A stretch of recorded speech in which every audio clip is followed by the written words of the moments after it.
Well, good morning. I'm Jeff Coleman. And I'm Debra Pinkerton. Welcome to Morning Light. We're glad you are here to start the week with us. Well, a social media influencer couple's decision to abort a baby diagnosed with Down syndrome has sparked a national debate. A mom who's been there offers a pretty different perspective. She's my very special guest for the panel this morning. And coming up later in the show, live a life without limits. Aussie-American Nick Vujicic was born without limbs. Despite this challenge, he became a renowned motivational speaker, international best-selling author, and an entrepreneur. Nick shares details about his ministries and a new film based on his life. A long time coming. He deserves that movie because what a fascinating life and purposeful life. And a very fascinating life for sure. Well, earlier this month, a social media influencer couple sparked widespread debate after revealing they'd terminated a pregnancy following a prenatal diagnosis of Down syndrome. Jesse and Ashley Ridgway spent weeks updating followers about the pregnancy before announcing the decision after they said consultations with doctors and careful consideration. Now, the disclosure, of course, drew some support, but sharp criticism, igniting a broader discussion about prenatal testing, the sanctity of human life, and, of course, the vulnerability of those with disabilities.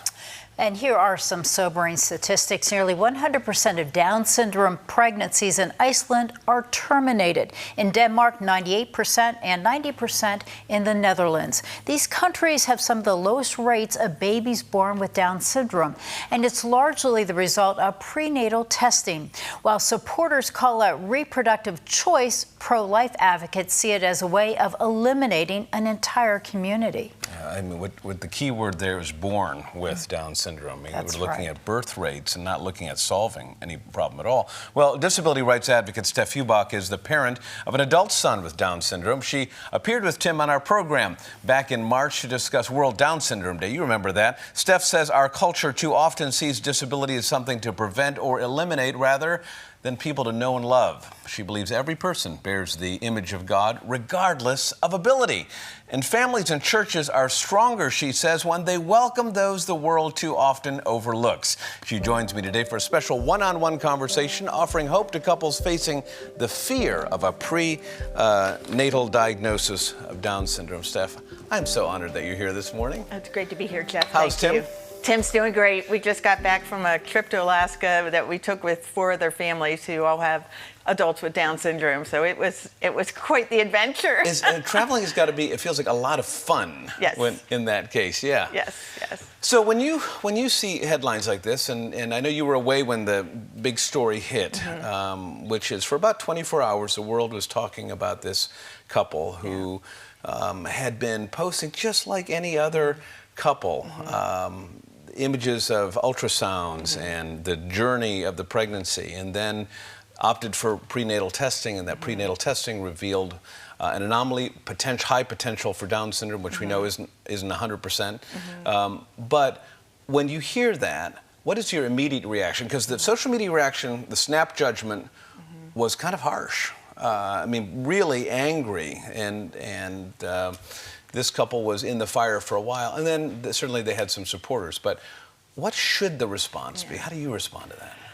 I think I really actually had some compassion for the couple, right? Yeah. I obviously strongly disagree with their ultimate decision, right? But as my friend Amy Julia Becker says, how we tell the story of Down syndrome or how we tell the story of disability often informs how people perceive people with Down syndrome, and therefore why they make decisions like this couple made, right? And so if it's a fear-based story that's entirely centered around tragedy, right, and deficit or what a person can't do, and you put that in a context where the person is not a believer, right, and has no overarching view of how God informs their life. It feels hopeless, right? Yeah. And it only focuses on the difficulty without focusing also on the blessing. And so sometimes what happens when you end up in almost any conversation in the world today, you end up in these disparate views. It's all tragedy or it's all blessing, but it's difficulty and richness, and it's struggle and it's blessing. It's both and, just like our marriage vows are joy and sorrow, plenty and want, sickness and health, right? It's this, we struggle with things that are held in tension with each other. But so the story that you talk about of Down syndrome families, for us, I think it's delivered in fragments. It's delivered in wonderful social media videos about the young man who gives out hugs at a restaurant, or is able to become an entrepreneur, or occasionally see weddings with a Down syndrome couple. And you go, but I think sometimes the immediate reaction to this is, boy, that feels exhausting, or that must have been hard to get there. What does a family, when you're in the room, and first, the decision to opt for prenatal testing, what do you, when people ask you, should I not?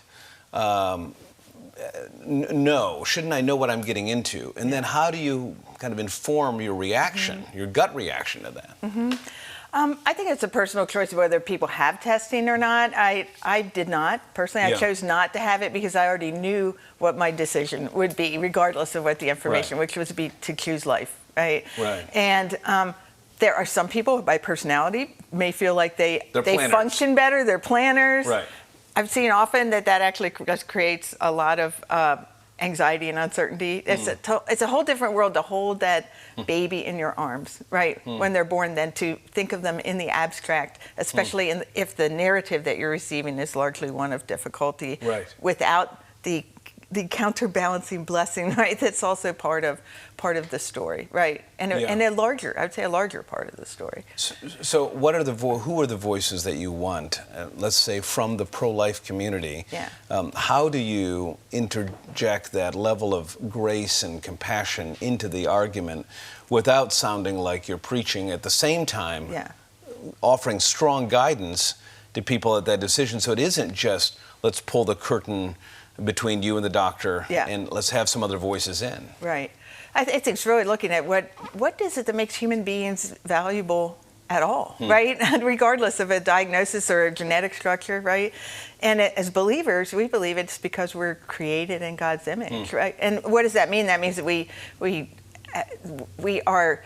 If you think of the image of God, it's both a mirror and an impression, right? There's a sense in which, like, if you think of a coin, right, and it's impressed with who owns this, right? If Caesar's image back in Jesus' day, right? Who owns this currency? Well, it's Caesar, right? Jesus said, "Give to Caesar what's Caesar's, and to God's what's God's," right? So we are impressed with the image of God, that we are His, right? But we're also designed to reflect His goodness, truth, and beauty into the world, and few people do that as well as people with Down syndrome, right? And so what do you mean by that? What does that look like? What do I mean by that?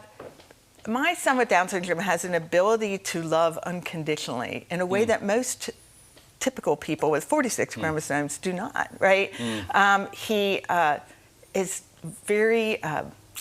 he's just very, very open to accepting people as they are, right? He's very welcoming. He just exhibits, I would say, when you look at how the effects of the fall affect humanity, right? In every person, across every aspect of our personhood, especially me. Right, and that's part of the problem in this discussion. It's this idea of, well, people with disabilities are broken, but we're not. Well, I mean, the universal picture is that. So if you come back to that and you go, okay, there are ways in which Tim may, in his intellect, right, or in his heart condition or whatever, experience brokenness in ways I don't to that degree. It's a difference of degree.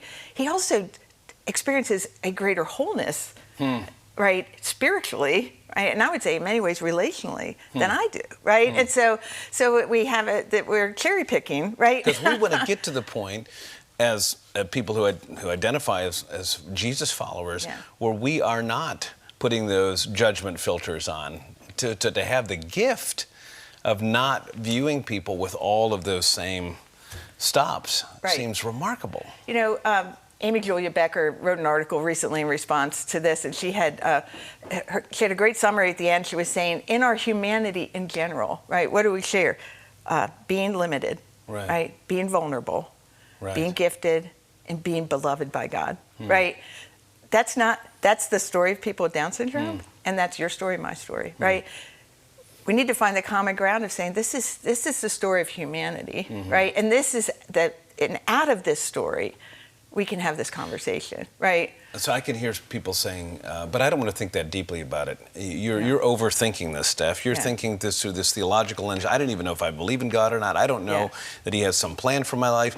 So I just know that if I have this child, the plan I have for my life will be incredibly inconvenienced and disrupted. And I may not ever be able to get to the place where I'll be able to do in life what I was made to do. Yeah. How do you move from there to at least pump the brakes to get into a conversation to say, just think about this one thing? Yeah. If you are not a church attending, self-identified, or even a religious person. Sure. I think we fundamentally believe as human beings that that we flourish in life when we experience autonomy, right? So and Andy Crouch in his book Strong and Weak would define that as being being the idea of a high level of authority or agency and very low risk. Right, that's the sweet spot, right? And so that's what you see. And we're Americans, right? We like that. And Americans, we really like that. Yeah. And yet, what happens is, as Andy would argue in the life of Christ, right? And whether you believe or not, you could still see this argument, right? Is that no, actual flourishing for human beings takes place when there's a high level of agency, right, or authority, but there's also a high level of vulnerability, right? The entering into the limitedness, as Amy Julia Becker would say, the vulnerability of another, right? The giftedness, the unique giftedness of another, right? And so when you look at that package, what actually happens is if we pursue autonomy in order to live our best life, we actually create suffering in the lives of others. And that's what happens in a case like this with the abortion of a baby with Down syndrome. You created suffering, right, by eliminating that child's opportunity to live life, right, in order to try to retain autonomy. Got about a minute left. I want you to speak to somebody who has said, man, I wish I would have talked to you, Steph, 20 years ago. Because my husband and I had to make this decision, or we felt pressured, my boyfriend and I, and where's the hope for that person who is sitting with regret, looking back? Absolutely. You know, the hope is the same hope it is for you and for me and everything in life, because we live in a world that is broken, right? And we experience that brokenness. And so what do we need? What's the remedy for that? It's the reign of Jesus in our lives. It's the forgiveness that comes through the gospel, the power of the gospel to bring restoration when we've made choices that we regret, right? When we have lived in ways that we regret, right? That God's grace is fresh every morning, right? And He invites us into that, right? And so I invite those folks to really explore what does Christ have to say about the gospel and grace and His kingdom and His reign in their lives that can make all things new, including choices we regret, or if you're living with a family member with disability and have difficulty that you're facing, that He can make all things new in how you encounter that as well. I think you just injected a lot of hope into a lot of homes today, Steph. Thank you for sharing your life and your witness. Oh, thanks for having me here. Well, coming up on Morning Light, resilience, faith, and the unstoppable human spirit. That's how you can describe the life of world-renowned speaker Nick Vujicic, a man who redefined what it means to live without limits. He shares the details about his new film about his life. That's next. You're watching Morning Light right here on Lighthouse TV.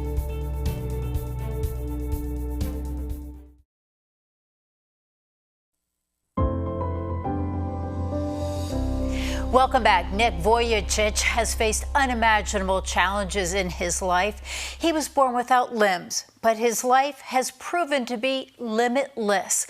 God can use each of us to touch someone else's life. Nick shares his journey with us, and he gives us a preview of a new film based on his life. Nick, thanks so much for joining us. Let's talk about your journey. Share that with us. You know, being born in Australia, it was difficult to believe that God loved me, because it felt like He kind of gave me less blessings than everyone else, being born without limbs. And as I prayed for arms and legs, and He didn't give me kind of what I really felt He should have given me, I wondered if He really existed. And so through depression, bullying at school, I kind of wondered, you know, was Jeremiah 29 verse 11 really for me? And I actually felt like giving up, and I planned on attempting suicide. And I actually tried to drown myself at age 10, believing I'd never be happy, never feel like I had a purpose. I felt like I was a burden to everyone around me, despite my loving family around me. And so that was difficult, but it was definitely 5 years of depression, bitterness, and loneliness. And whether you have arms and legs or not, I think we all go through and battle with those disabilities on the inside. Yeah, I can't imagine going through that. But your life changed. Faith took over. I read that you were a teenager when you became an evangelist, a motivational speaker.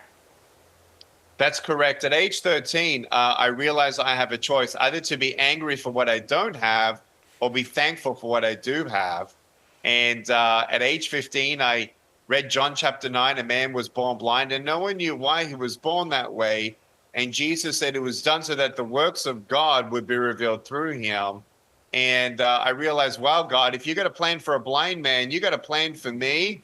And I said, okay, God, whatever you have, whether it's arms and legs or not, heal me on the inside. Help me to know you more and use me. Don't waste my pain. And he didn't. I started just sharing who I was before I met Jesus, how I met Jesus, and what that meant for me. And speaking in front of, 5 teenagers as a teenager really changed my life as I saw simple messages of me telling them, you're beautiful just the way that you are. Don't give up. God's with you. Those messages as a teenager, I saw how hope changed people's lives. And that's when I knew at the beginning, this is going to be an incredible worldwide ministry. By the mercy of God now, preached to 11 million people in person in 90 countries. Oh my goodness. And I read that you do have a bigger goal, that you want to preach to more people in the years to come.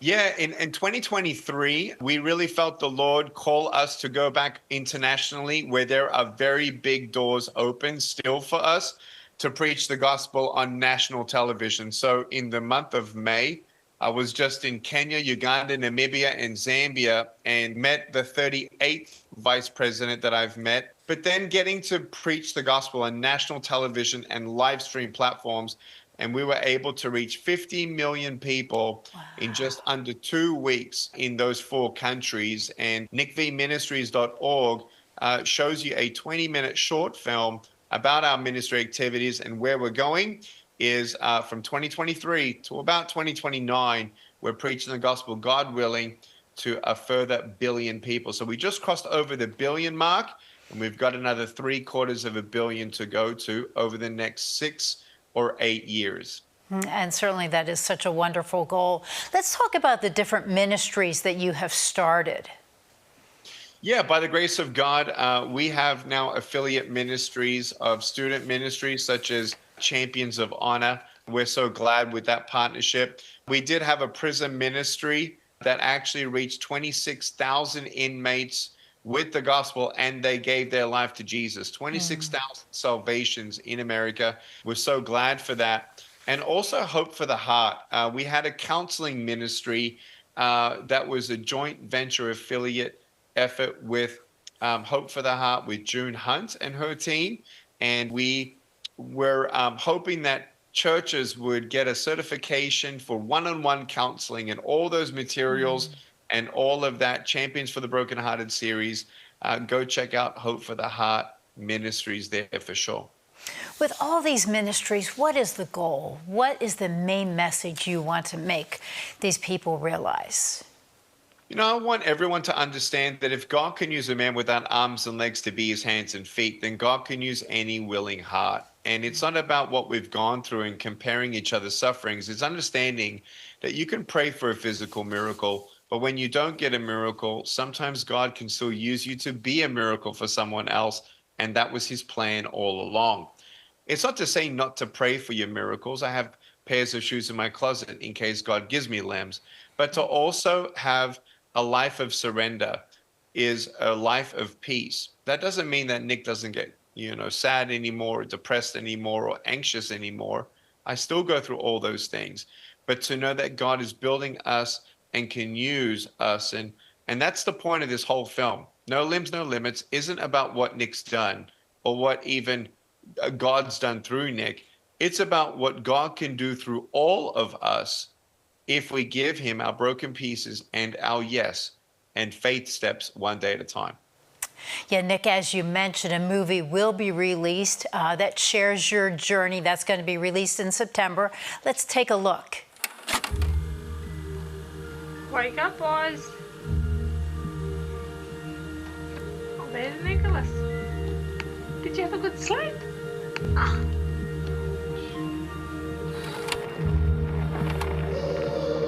Nicholas Vujicic attacks life with a fierce independence. Nick was just that boy that wanted to be normal. Whatever normal is, he just wanted to be like everybody else. But that is not what he's been allotted. He's special.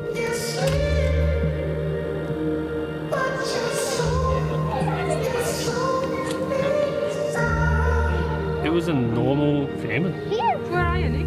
Ah, that's good. Stay there. Stay there. Yeah, zoom up here. Yes, there's something physically different about him, but he's no different to you or I.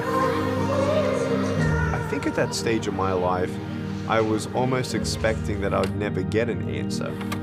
If you give me arms and legs, awesome. But if there's something more to this, I'm open to it. So when did you first think, oh, he should be a speaker, he should tell his story? No, I had no thought to that. I knew. He decided he's going to go into the world. That again. G'day, how you going? I'm Nick. I just want to share my story with you today. And that's exactly what he did. There's going to be some storms in your life. I really believe strongly that God lets us go through these struggles so we can help each other out as well. I want you to believe that you are special, but you've got a beautiful heart. Despite your disability, you're full of joy, you're full of happiness. Tell them what your hope is, Nick. Well, the world's about to see Nick. And it'll never be the same again. Imagine if every single person would wake up in the morning and say, I'm just happy to be me. Gee, it'd be a good world, wouldn't it? Tell us a little bit more about the movie. Thank you so much for allowing me to share about it. We have my mother, my siblings, as interviewed people there, including the janitor that God used. He was at my high school. His job was to clean the toilets. Instead, not only did he do that, but he knew that was his mission field. And God used him to prophesy over me that I'm going to go all around the world and speak and share my story, and actually organize my first speech in my own school to do that. And it was just incredible. I mean, everyone who spoke into my life encouraged me, and even witnessed my family. My mom's brother is interviewed from an outsider looking in and helping to encourage them, yes, but help the viewer understand. It was hard. Like, this ain't a movie that, we pretend that it was bad, but it wasn't that bad. No, it was bad, and we tell you how bad it was. And sharing the human feelings of all that, we want everyone to know that God has a plan for everyone. He'll give you the strength to get through it all. So it's an incredible film coming out in all theaters nationwide, September 25th. And what is that main message that you want people to take away after watching the film? I want people to walk away knowing that they can lean upon God for the strength to never give up, to know that they're wonderfully and fearfully made, they're beautiful just the way that they are, and that God is with them and has got a plan. To not give up is the main message. That certainly is true, Nick. I love it.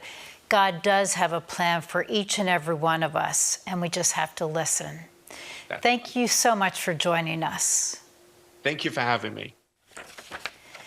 Nick's film, No Limbs, No Limits, the Nick V story, is scheduled to be released on September 25th. This movie will feature never-before-seen family footage and, as Nick mentioned, interviews with his mother and siblings. To learn more, check out nickvfilms.com. Stay with us. We're back right after the break.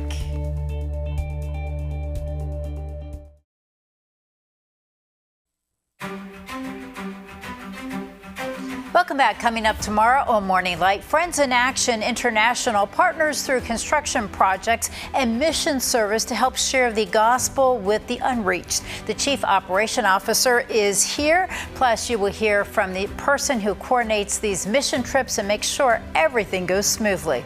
And that's a look at what's coming up tomorrow on Morning Light. Now, Jeff, your closing thoughts. Thank you, Debra. Well, few friendships in American history are as remarkable as the one between Bob Dole and Daniel Inouye. One, a Republican from Kansas, the other, a Democrat from Hawaii. Long before they were United States senators, they were American soldiers recovering from the same war. Dole, severely wounded in Italy, losing the use of his right arm, earning a Purple Heart. Inouye lost his right arm leading an assault on a German position and later received the Medal of Honor. Now, both men met during rehabilitation at Percy Jones Army Hospital. Remarkable, isn't it? Where a lifelong friendship begins, and that's them in the photo around a card table at the hospital. Then the Americans with Disabilities Act came before Congress in 1990. And guess what? Bob Dole and Inouye became leading bipartisan champions of the measure, helping pass that landmark civil rights law. No, I don't think the next generation of civil rights will be about wheelchairs or curb cuts giving access to people with disabilities, but making perhaps the womb safe, ensuring a prenatal diagnosis of Down syndrome never becomes a certain death sentence, will require the same courage and compassion and bipartisan leadership those two heroes modeled. They taught America that disability never diminishes human dignity, a mission our generation is called to finish. For Debra and the entire Morning Light team, I'm Jeff Coleman. Thanks for starting your week with us. Take a minute to check on your neighbors, and we hope to see you back here again tomorrow.